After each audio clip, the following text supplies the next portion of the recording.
Ngayon, tuturuan ko yung paano magluto ng Indomie mi goreng. Ito yung spicy flavor ha. Pinili ko spicy.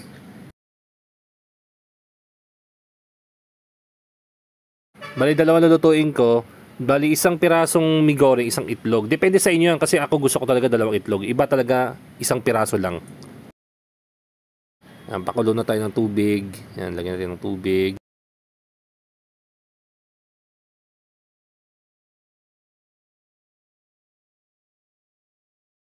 Ito, malapit na. Pakulo na siya, mainit na siya. Ayan, bali ito, kumukulo na. Simulan natin paglagay ng pansit. Habang kumukulo, ilagay natin yung pansit. Ayan, dito natin sa kawali siya nilalagay, ha. Ayan, tapos yan, dalawa, pangalawa. Ayan.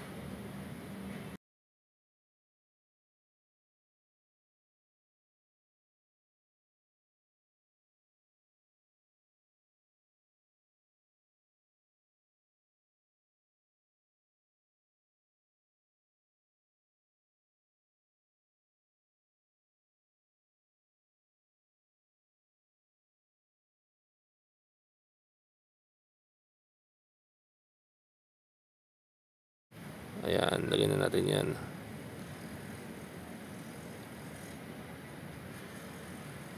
Yan, pati yung mga sauce, yan, lagyan na natin yan. Pati yung spicy, lagyan na natin.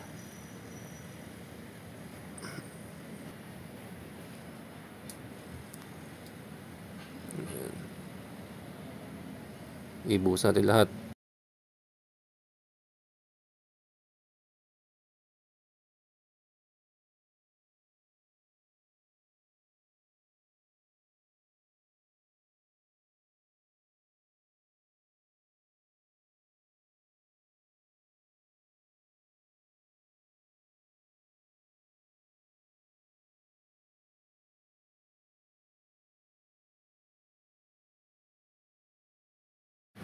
Halo-haluin na natin. Yan, hanggang lumambot. Yan, dapat dito malambot talaga siya.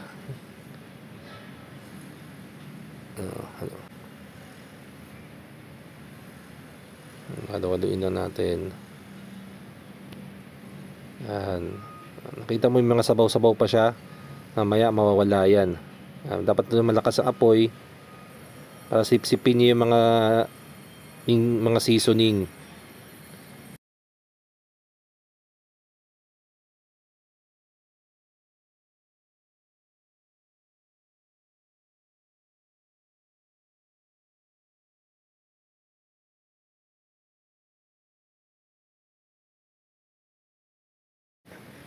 Unti-unti na nawawala yung yung sabaw niya. Ayun, tubig na nawawala na, oh. Patutuyuin na natin 'yan. Sa halo-halo lang.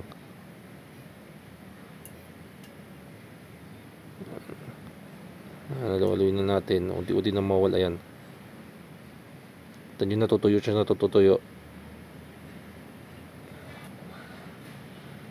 Pwede nyo lagyan ng mga pepper. Pag gusto niyo mas maalat ng konti, lagyan niyo ng asin. Depende sa inyo yan. Kung gusto niyo mas maanghang pa, lagyan niyo ng hot sauce o kaya chili sauce. Pwede din. Sa inyo yan.